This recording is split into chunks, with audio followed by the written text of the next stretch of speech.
그리스도는 우리의 모든 문제를 해결해 주실 분, 즉 하나님의 기름 부음 받은 자, 선지자, 제사장, 왕.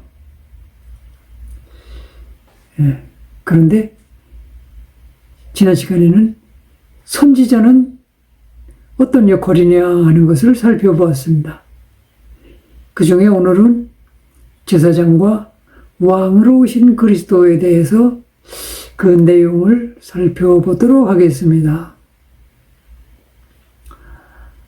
성경 구절이 이렇게 두 개였는데, 자, 한번 같이 읽어보겠습니다.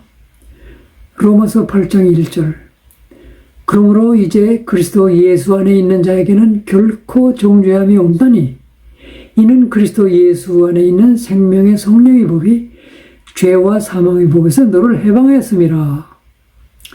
또 히브리 10장에 있는 말씀, 오직 그리스도는 죄를 위하여 한 영원한 제사를 들으시고 하나님 우편에 앉아서 그 후에 자기 원수들을 자기 발등상이 되게 하실 때까지 기다리시나니 그가 거룩하게 된 자들을 한 번의 제사로 영원히 온전하게 하셨느니라. 또한 성령이 우리에게 증언하시되 주께서 이르시되 그날 후로는 그들과 맺은 언약이 이것이라 하시고 내 법을 그들의 마음에 두고 그들의 생각에 기록하리라 하신 후에 또 그들의 죄와 그들의 불법을 내가 다시 기억하지 아니하리라 하셨으니 이것들을 사하신즉 다시 죄를 위하여 제사 드릴 것이 없느니라. 다시는 죄를 위해서 또 제사 드릴 일이 없다. 이 내용을 한번 살펴보세요. 중요한 내용이 뭐예요? 우선 그리스도 얘기구나. 그거 알 수 있죠? 그 다음엔 그리스도가 뭐 어떻게 했다는 거예요? 그리스도가 뭘 했다는 거예요? 죄의 문제를 해결했다는 거예요. 어떻게 해결했다는 거예요? 자기를 제물로 드렸다. 즉 십자가에 못 박혀 자기 피를 내놓아서 그리스도께서 자기 몸을 제물로 드려서 속죄함을 이루었다. 그런 내용이거든요. 자, 예수 안에 있는 자에게는 결코 정죄함이 없다는 거예요. 또 히브리 10장에 있는 말씀도 이렇게 보세요. 보면 한 번의 제사로 영원히 온전하게 하셨느니라. 한 번의 제사로 죄 문제를 영원히 완전하게 해결하셨다. 그렇게 돼 있어요. 또 뭐라고 그래요? 또 그들의 죄와 그들의 불법을 내가 다시 기억하지 아니하리라. 이제 다시는 너의 죄를 내가 다시는 기억하지 않겠다. 왜? 예수님께서 그 정도로 완전하게 해결하셨기 때문에. 이 성경 구절 두 개는 그리스도의 속죄하신 일이 아주 완전하게 이루어졌다 하는 내용을 여기서 표현하고 있는 것입니다. 교재 170페이지에 큰 이번에 완전한 속죄를 이루신 제사장 예수 그리스도. 자, 제사장은 뭐 하는 사람이라? 제사장은 죄 문제를 해결하는 일을 맡은 사람. 그렇죠? 자, 그러면 예수님은 제사장의 그 역할, 제사장의 임무를 어떻게 완전하게 수행하셨느냐. 이 제사장은 인간 편에 서서 인간을 대표해서 하나님 앞에 나아가서 죄 문제를 해결하는 직책이란 말이죠. 죄 문제를 해결해야 하나님과의 관계가 회복이 되겠죠? 자, 그런데 죄를 해결하려면 죄값은 사망이다 그랬어요. 그래서 죄 문제가 없어지려면 죽어야 돼. 생명을 내놓아야 돼. 죄의 값은 생명을 내놓아야 된다. 그 말이에요. 근데 모든 사람이 죄인으로 태어났다 그랬어요. 모든 사람이 죄인이야. 그럼 모든 사람이 죄를 해결하려면 모든 사람이 다 죽어야 되는데 그것은 죄 문제의 해결이 아니죠. 그래서 누가 모든 인간을 대표해서 대신 죄값을 치르는 방법도 있기는 있어요. 우리가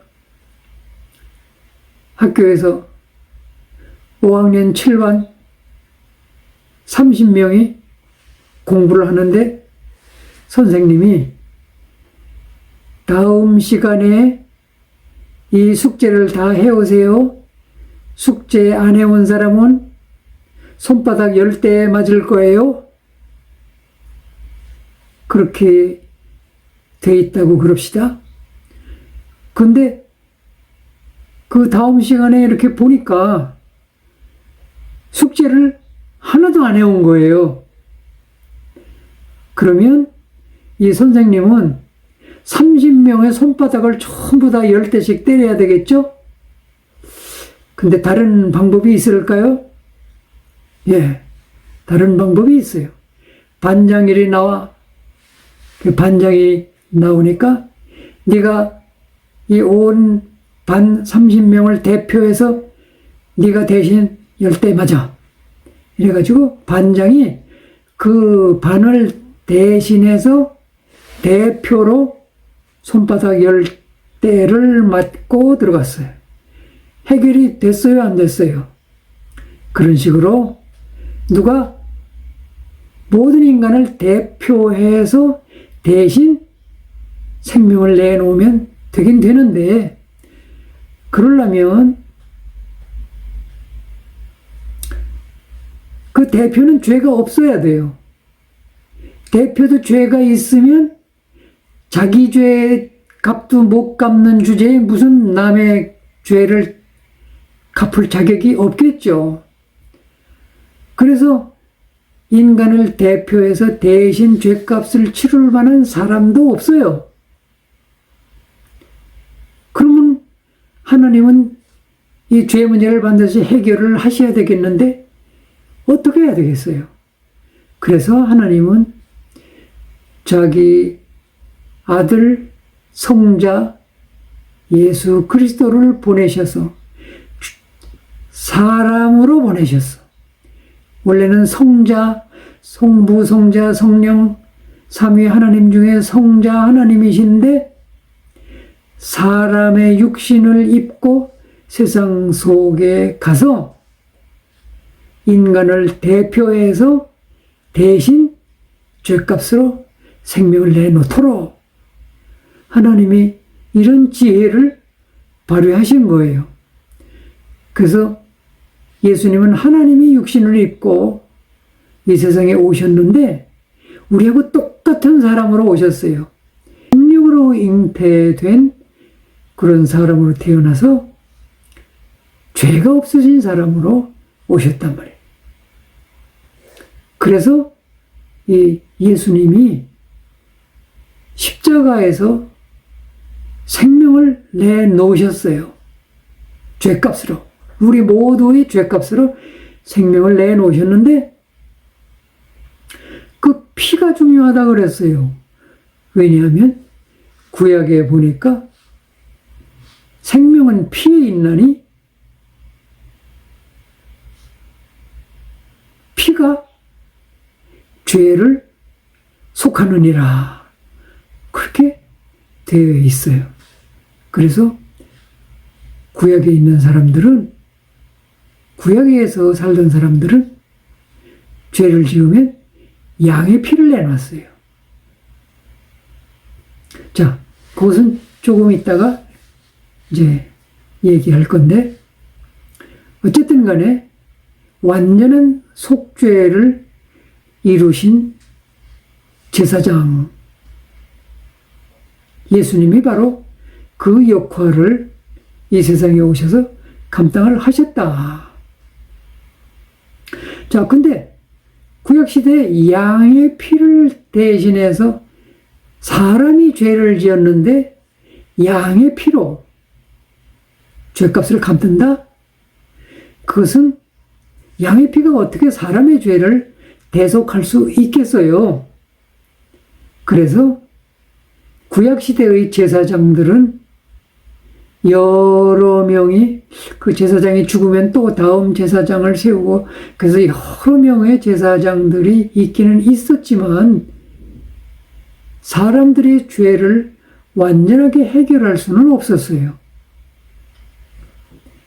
그래서 구약시대 양의 피로 죄값으로 제사를 지내는 것은 장차 예수님이 오셔서 십자가에서 자기 피로 죄값을 치룰 그 하나님의 약속을 믿는다는 의미로 그렇게 한 거예요.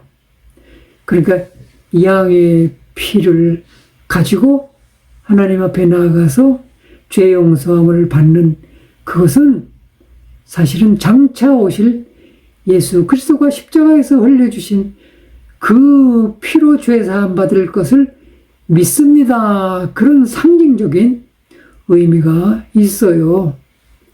자, 그래서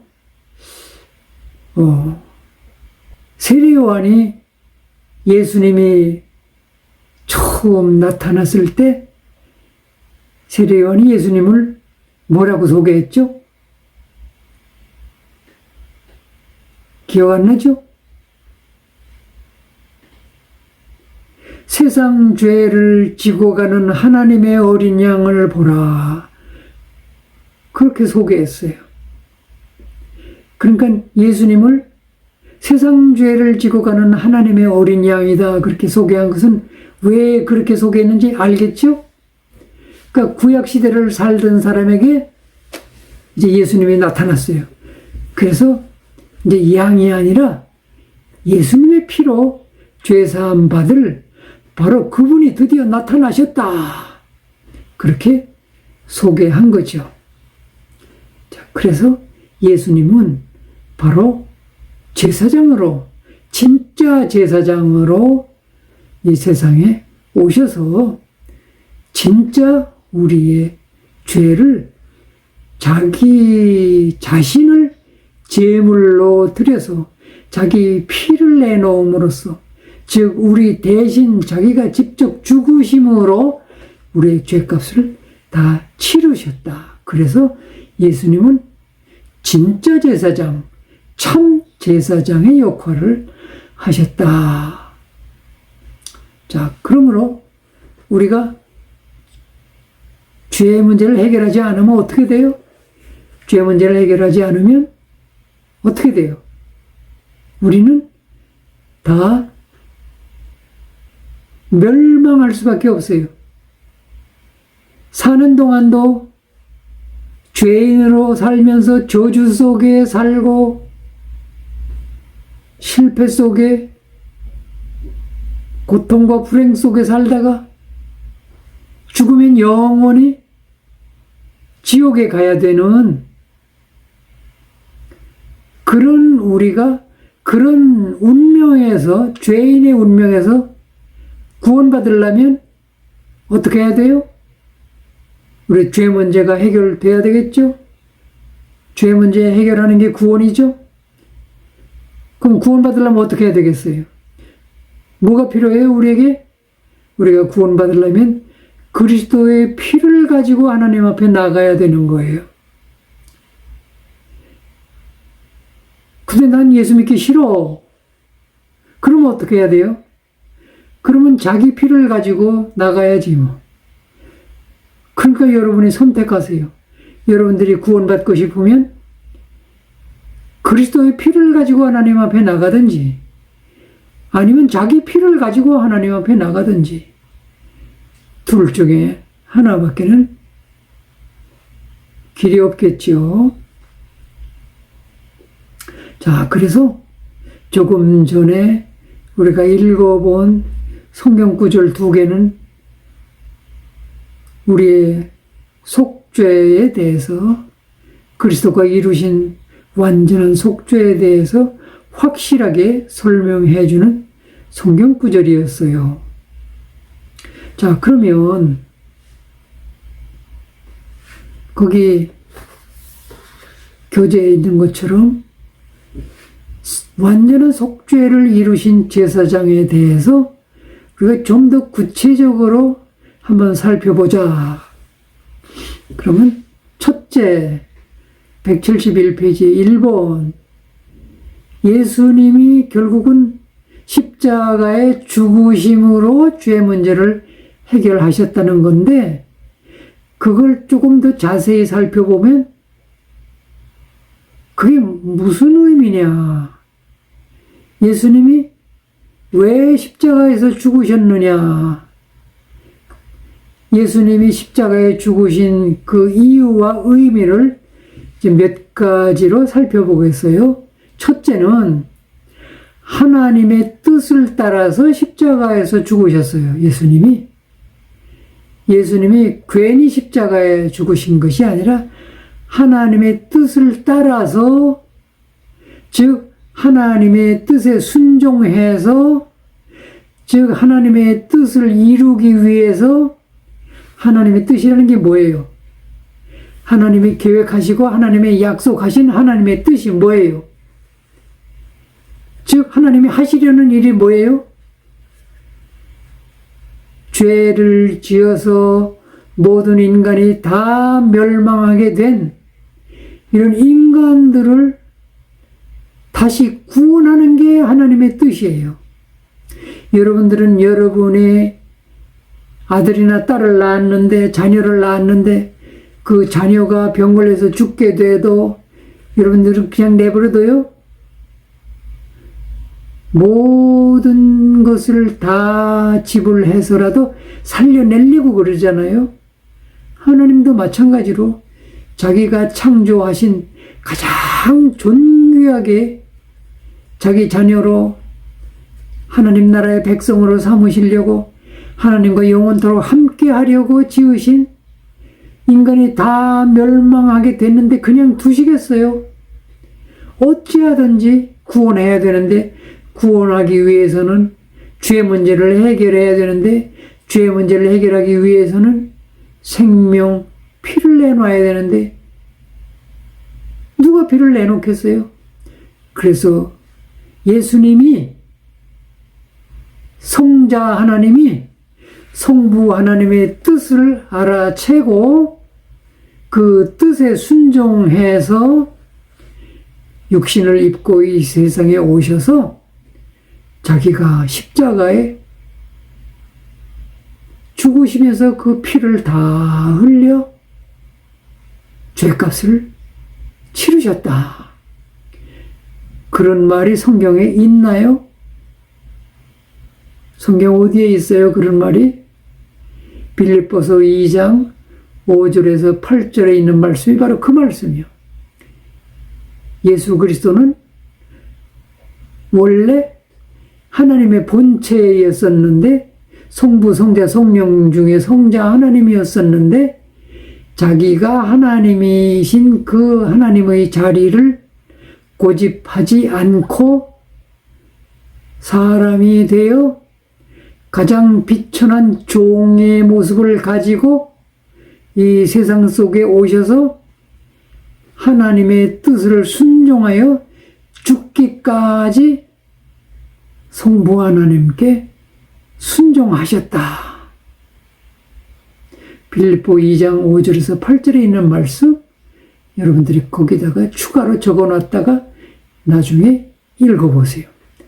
하나님의 뜻을 따라 십자가에서 죽으셨다. 그게 예수 그리스도의 십자가 사건의 의미. 예수 그리스도의 십자가 사건의 두 번째 의미는 자기 피를 화목제물로 내놓으셨다 그랬어요. 거기 골로새서 1장 20절에서 22절에 있는 말씀, 같이 읽어보겠습니다. 그의 십자가의 피로 화평을 이루사 만물 곧 땅에 있는 것들이나 하늘에 있는 것들이 그로 말미암아 자기와 화목하게 되기를 기뻐하심이라. 전에 악한 행실로 멀리 떠나 마음으로 원수가 되었던 너희를 이제는 그의 육체의 죽음으로 말미암아 화목하게 하사 너희를 거룩하고 흠없고 책망할 것이 없는 자로 그 앞에 세우고자 하셨으니. 자, 이 본문만 가지고도 예수님의 십자가에 피 흘리심 그 의미가 화목제물로 자기 자신의 피를 내놓으셨구나. 그게 무슨 뜻인지 알겠죠? 다시 쉬운 말로 하면 뭐예요? 예수님이 십자가에서 자기 피를 내놓으신 것은 화목제물로 내놓으셨다. 화목제물로 내놓으신 게 뭐냐? 자, 원수가 다시 사이가 좋아지는 것을 뭐라고요? 화목하게 된다. 화목하게 되는 관계. 원수의 관계의 반대는 화목하게 되는 관계죠. 자, 그런데 사람들이 죄를 지음으로 말미암아 사람과 하나님의 사이의 관계가 화목한 관계가 깨져버렸어요. 하나님과 사람 간의 화목한 관계가 깨지고 나니까 하나님을 떠나게 되죠. 하나님을 떠나게 되니까 악한 마귀에게 붙잡혀 끌려가죠. 악한 마귀에게 끌려가니까 죄를 짓게 되죠. 그래서 죄인으로 살게 되죠. 죄에 빠져 살게 되면 그것은 어떻게 사는 거예요? 교만과 욕심이 충만한 삶을 살게 되죠. 죄의 본질이 교만과 욕심이잖아요. 그럼 교만과 욕심을 잔뜩 품고 살게 되면 사람과의 관계는 어떻게 되겠어요? 여러분 교만한 사람, 욕심꾸러기 사람 좋아하세요? 사이좋게 지낼 수 있나요? 교만과 욕심이 가득 차면 사람과의 관계는 다 깨져버리는 거예요. 화목한 관계가 다 깨져버리는 거예요. 이 교만과 욕심이 가득해지면 사람과의 관계뿐만 아니라 모든 자연도 다 때려부시는 거예요. 여러분, 그래서 인간의 욕심이 충만해지다 보니까 인간들의 자기 욕심을 채우기 위해서 자연을 다 파괴하는 거예요. 그러다 보니까 공기도 다 오염되고 물도 다 오염되고, 그러니까 물도 이제 맘대로 못 먹고 공기 숨도 맘 놓고 못 쉬고, 그래서 문도 못 열고 살아요.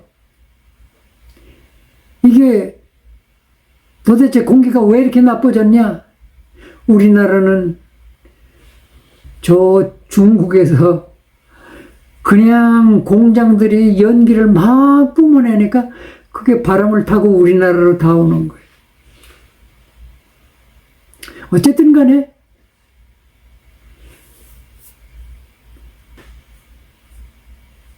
자,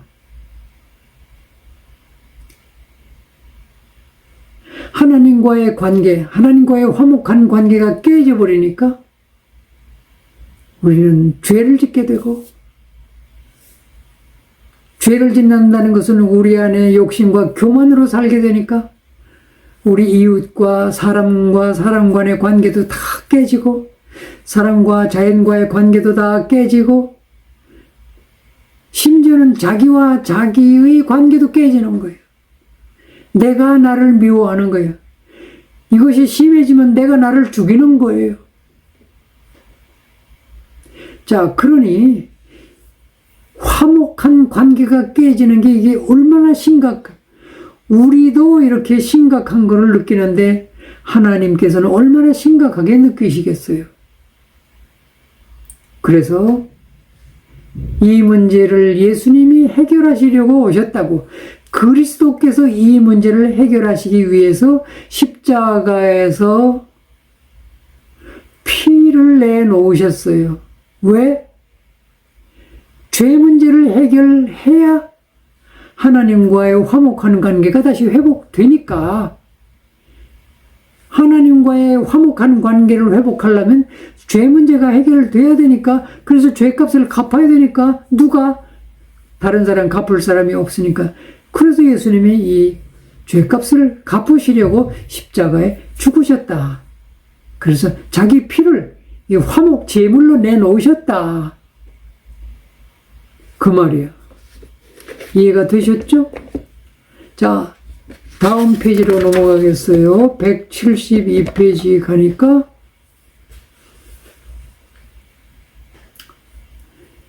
3번. 또 예수님이 십자가에서 피를 흘린 것은 무슨 의미가 있는가? 십자가 위에서 죄값을 완전히 치르셨다는 거예요. 이거는 지금까지 설명을 많이 했죠. 아까 화면에서 히브리 10장 이전 말씀 우리가 함께 읽어봤는데, 거기 히브리 10장 11절에서 18절에 있는 말씀이 거기 다시 한번 나오죠. 자, 거기를 읽어보면 죄값을 완전히 치르셨다. 여기에 포인트가 있어요. 죄값을 완전히 치르셨다.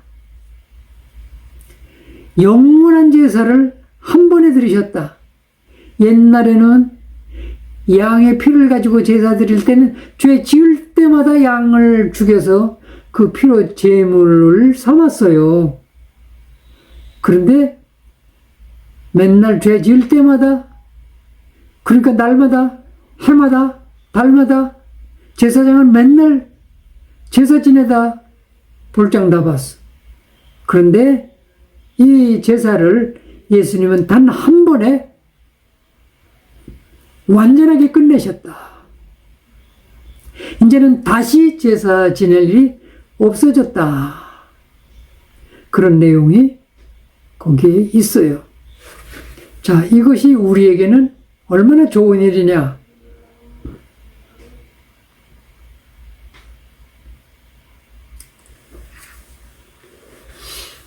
여러분이 어떤 심각한 죄를 지었더라도, 아무리 나쁜 죄를 지었더라도 예수님께서 그 죄값을 이미 십자가에서 다 갚으셨다는. 근데 예수님이 그냥 죽으신 게 아니라 가장 처참하게, 가장 고통스럽게 십자가에 죽으시고, 그것도 모자라서 머리에 가시관을 쓰고, 그리고 창으로 옆구리를 막 찔리고, 그리고 손과 발에 못이 박히고, 그보다 더 독한 죽음이 있겠어요? 그거보다 더 비참하고 그보다 더 고통스러운 그런 죽음이 어디 있겠어요? 그럼 그냥 죽으시면 되지 왜 그렇게 가장 고통스러운 방법으로 죽으셨을까? 죄도 없으신 분이. 그것은 가장 악질적인 죄인이라도 용서받을 수 있게, 가장 심각하게 나쁜 악한 죄인일지라도 그 죄값을 다 치르셨다는 의미가 있어요. 그러니까 그런 가장 악한 죄인이라도 내 죄를 예수님께서 이미 값을 갚으셨네. 이 사실을 믿기만 하면, 이 사실을 믿고, 믿는다는 것은, 믿는 증거로 이제는 내가 내 맘대로 살지 않고 그 내 죄 문제를 해결하신 예수님을 내 주인으로 모시고 살기로 하면, 그러면 하나님 뭐라고 그러셨어요? 다시는 내가 내 죄를 기억하지 않겠다 그랬어요. 다시는 하나님, 여러분들이 정말 예수 믿는 사람들을 맞다면 하나님이 다시는 여러분의 죄를 기억도 안 하시겠다고 그렇게 약속하셨단 말이에요. 지금 성경 구절에 그렇게 써 있어요. 불법을 내가 다시 기억하지 않겠다. 죄를 해결하기 위해서 다시 제사 드릴 필요가 없다. 다시 피 흘릴 일이 없다. 그러면 여러분들이 이제부터는 죄 용서함 받은 게 취소가 되겠어요? 안 되겠어요? 여러분들의 죄 용서함 받은 게 취소될 수가 없어요. 여러분들이 예수를 믿고 있는 한 취소될 수 없어요. 아, 그럼 진짜 좋네. 그럼 이제부터 내가 뭐 그냥 맘 놓고 죄 짓고 살아도 되겠네. 어때요? 좋아요? 나빠요? 아, 이제부터는 맘 놓고 죄 지어도 된다는 얘기 아니야, 그러면. 되긴 돼요. 되긴 되는데, 다윗이 그렇게 하면 어떻게 되는지를 보여주셨어요. 다윗은 하나님이 너무너무 좋아하고 사랑하던 사람이었어요. 그래서 하나님이 다윗을 너무너무 좋아했어요. 그런데 이 다윗이 그만 어쩌다가 실수를 해가지고 엄청난 죄를 지어버렸어, 또. 그러니까 그 죄 용서 안 받은 게 취소되고 다시 지옥 가게 됐을까요? 아닐까요? 아니에요. 죄 용서 안 받은 게 다시 취소는 안 됐어요. 그러니까 지옥은 안 가요. 그런데 어떻게 됐어요? 그때부터 죽을 때까지, 죄 짓고 나서 그때부터 죽을 때까지 다윗은 하나님께 엄청난 매를 맞으면서 살았어요. 그걸 기억하세요. 그러니까 그렇게 죽도록 매 맞으면서 평생 살게 돼도 괜찮다. 난 매 맞는 것보다 죄 짓는 게 더 좋아.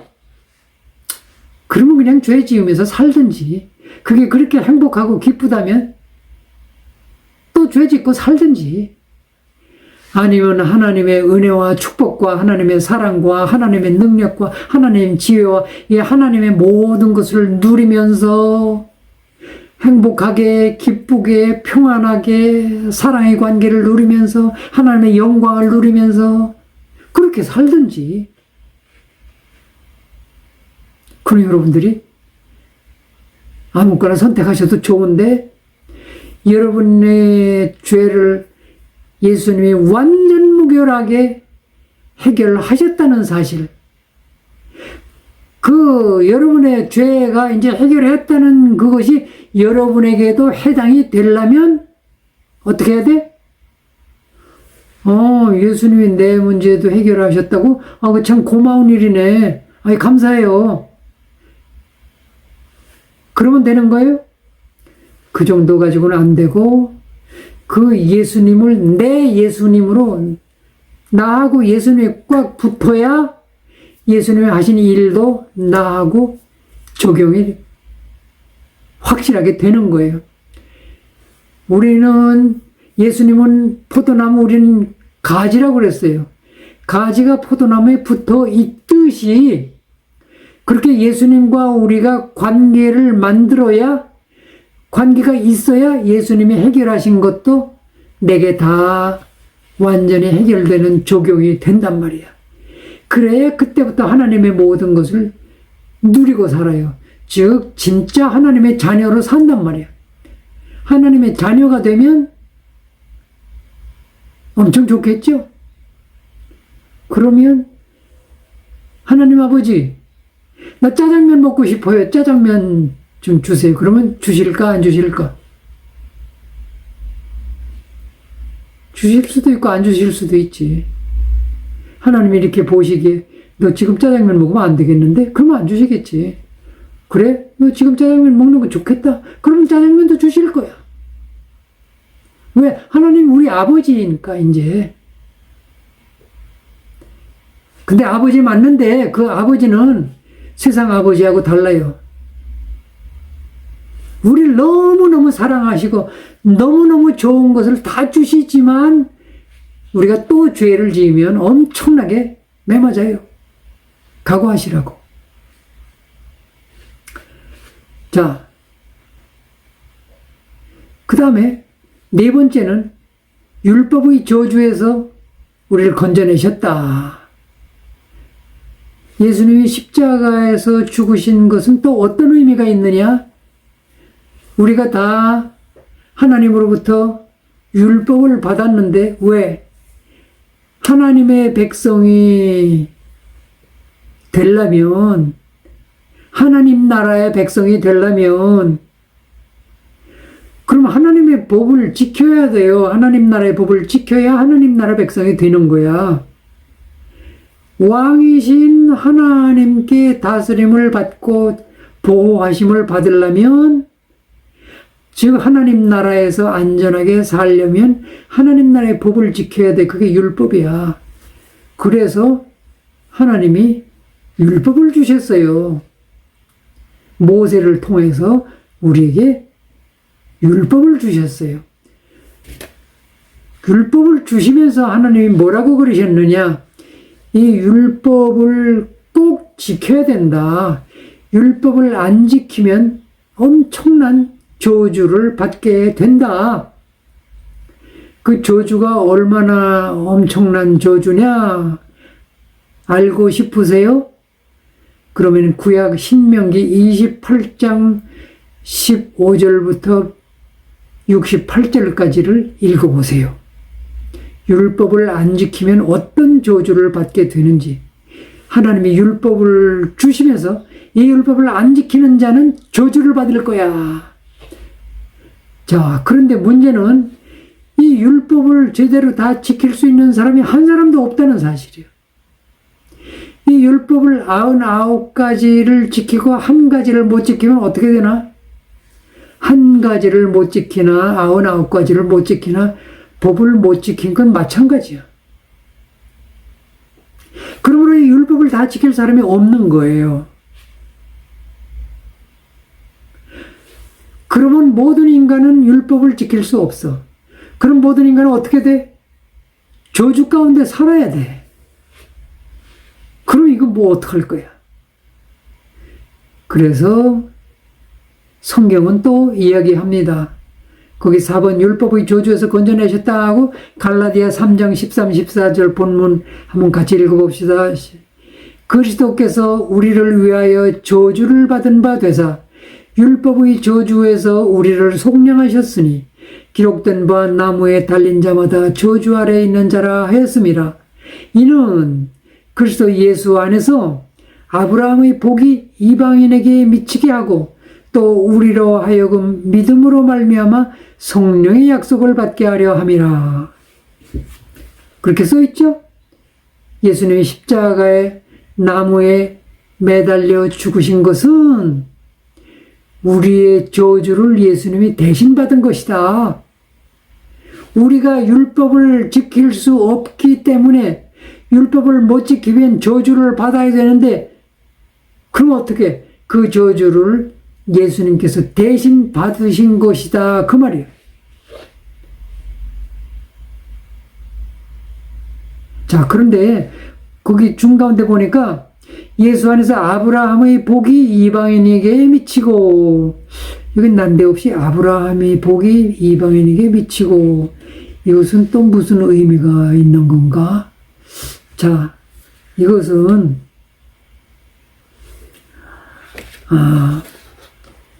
여러분이 거기에 참고 성경을 좀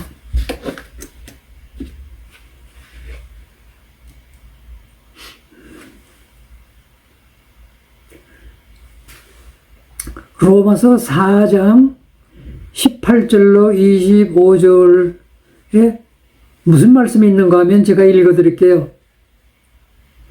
아브라함이 바랄 수 없는 중에 바라고 믿었으니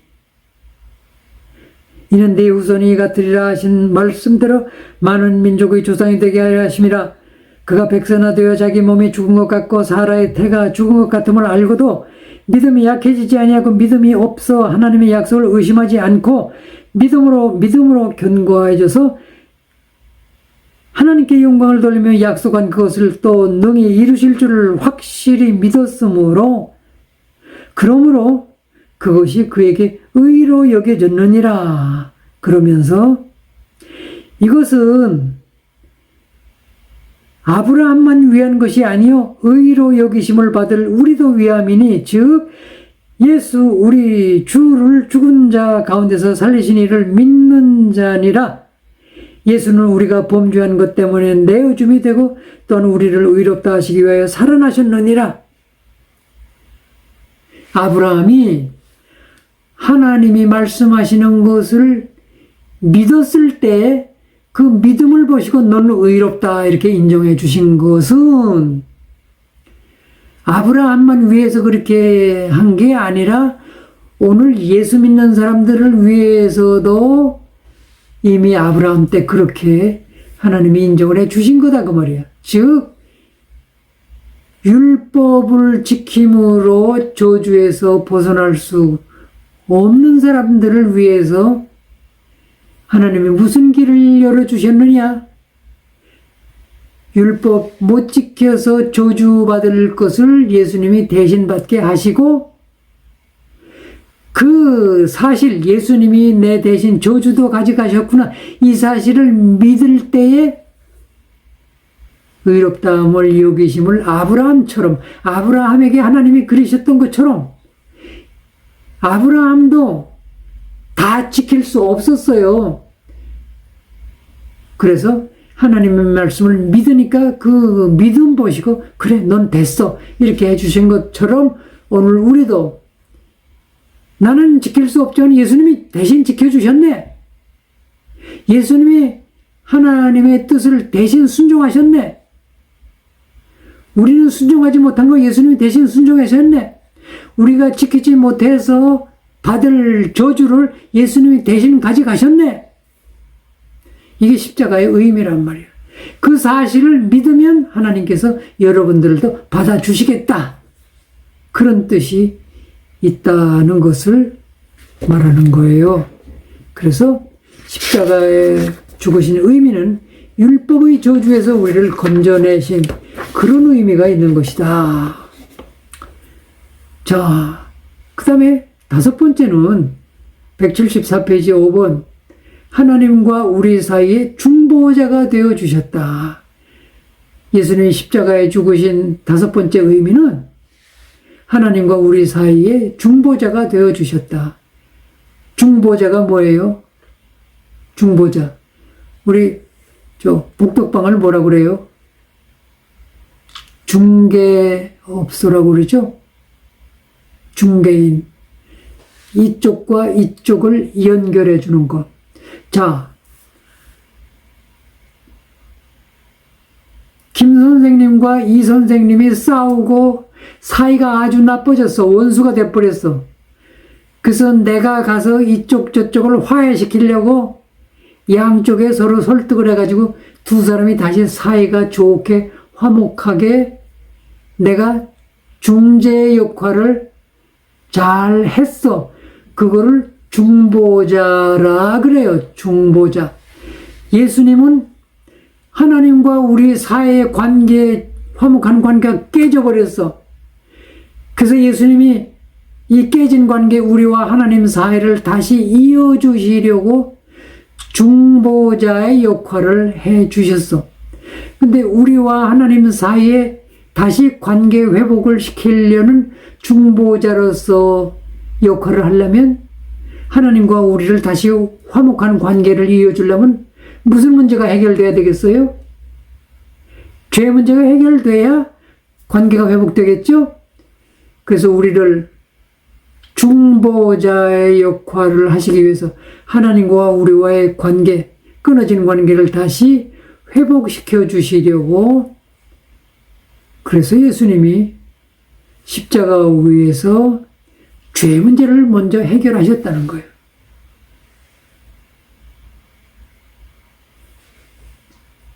그래서 거기 참고 성경 중에서 베드로전서 3장 18절이 있는데 집에 가서 그것도 노트에 적어보세요. 거기 뭐라고 써 있는가 하면 예수님이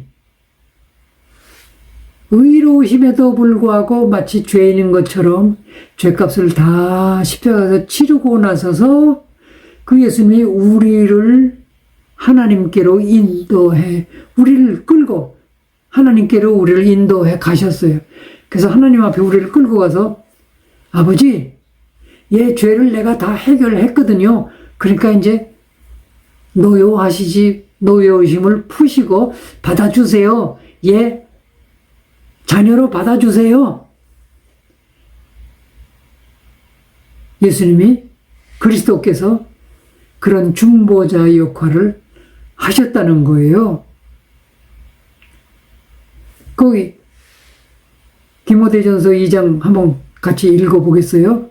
하나님은 한 분이시요 또 하나님과 사람 사이의 중보자도 한 분이시니 곧 사람이신 그리스도 예수라. 그가 모든 사람을 위하여 자기를 대속물로 주셨으니 기약에 이르러 주신 증거니라. 자, 하나님과 사람 사이의 중보자가 되려면 아무나 중보자가 될 수 있겠어요? 없겠어요? 아무나 될 수가 없어요. 왜냐하면 사람과 하나님, 죄인과 하나님 사이의 중보자가 되려면 하나님과도 만날 수 있고 또 사람과도 만날 수 있는 분이라야 중보자가 될 수 있겠죠? 근데 그냥 사람, 죄인이 하나님과 만날 수 있어요? 그러니까 죄인은 중보자 역할이 안 되는 거예요. 그러니까 죄가 없으신 사람, 하나님이 사람을 오신 그 예수님만이 중보자 자격이 있는 거예요. 예수님은 죄가 없으신 동시에 예수님은 원래 또 성자 하나님이 사람으로 오신 분이니까 하나님의 아들이니까 하나님하고 얼마나 친해요. 하나님이 얼마나 기뻐하신다고 그랬어요. 그러니까 하나님하고도 친하신 분이고 또 완전히 사람이 되어서 사람 가운데 와가지고 사람들을 사랑하시고 사람들의 죄 문제를 해결해 주시기 위해서 자기 목숨까지 버린 그런 사람과의 사람 편에 서신 그 예수님이시니까 그래서 이 예수님이 오셔서 사람도 설득하시고 또 하나님께도 말씀드리고 그리고 그 사이에 문제가 된 죄 문제도 해결해버리고 그래서 우리와 하나님 사이에 화목한 관계를 회복해 주시는 중보자 역할을 십자가 위에서 하셨다는 거예요. 이해가 되셔요? 자, 그래서 그리스도는 완전한 속죄를 이루셨는데 어떻게? 십자가에 피 흘려 죽으심을 통해서 완전한 속죄를 이루셨어요. 좀 구체적으로 그럼 그 십자가에 죽으신 의미가 뭐예요? 첫째는 뭐예요? 하나님의 뜻에 순종해서 하나님의 뜻을 이루기 위해서 십자가에 죽으신 거고 두 번째는 화목 제물로 하나님과의 모든 인간 그리고 모든 인간과 하나님 인간과 모든 관계를 화목한 관계를 회복하기 위한 제물로 자기 피를 내놓으시기 위해서 십자가에 죽으셨다는 거예요. 세 번째는 십자가 위에서 죄값을 완전히 치르셨다는 것. 죄 문제를 완전히 해결하셨다는 의미. 네 번째는 율법의 저주를 예수님이 대신 받아주시고 우리가 율법에 순종하지 못한 것을 예수님이 대신 순종하셨다는 의미가 있어요. 마지막 다섯 번째는 하나님과 우리 사이에 중보자가 되어주신 것이다. 이해가 좀 되셨습니까? 예, 그래서 완전한 속죄를 이렇게 그리스도께서 이루으셨다 하는 것을 여러분들이 이 사실을 완전히 이해하면 이것이 우리에게 얼마나 좋은 선물인지, 이게 얼마나 기뻐할 내용인지, 이것이 확실히 믿어진다면 여러분들은 춤을 춰야 정상이야. 이거보다 더 기쁜 일이 없어요. 왜? 우리의 운명이 바뀐 거예요, 이제. 우리의 신분이 바뀌고, 우리의 운명이 바뀌고, 우리의 삶이 바뀌고, 우리의 소속이 바뀌고, 이렇게 된 걸 의미하는 거예요. 죄인의 신분에서 이제 하나님의 자녀의 신분으로, 마귀 자녀에서 하나님 자녀로, 지옥에 소속된 신분에서 천국에 소속된 신분으로 맨날 저주받으면서 실패하면서 고통 가운데 살아야 될 삶이 이제는 화평과 사랑의 관계를 누리며 영광과 기쁨과 감사의 삶을 누리게 된, 이제는 기도하면 하나님이 다 응답하시는, 내가 뭔가 모자라면, 내가 뭔가 문제가 생기면, 뭔가 고통스러운 문제가 생기면 하나님께 기도하면 하나님이 다 이루어 주시는 이런 관계를 누리면서 살게 된 게, 그게 죄 용서 안 받은 문제예요. 죄 용서 안 받았다는 건 그런 의미가 있는 거예요. 그래도 안 기쁜 사람은 병원에 가봐야 돼. 좀 쉬었다 하겠습니다.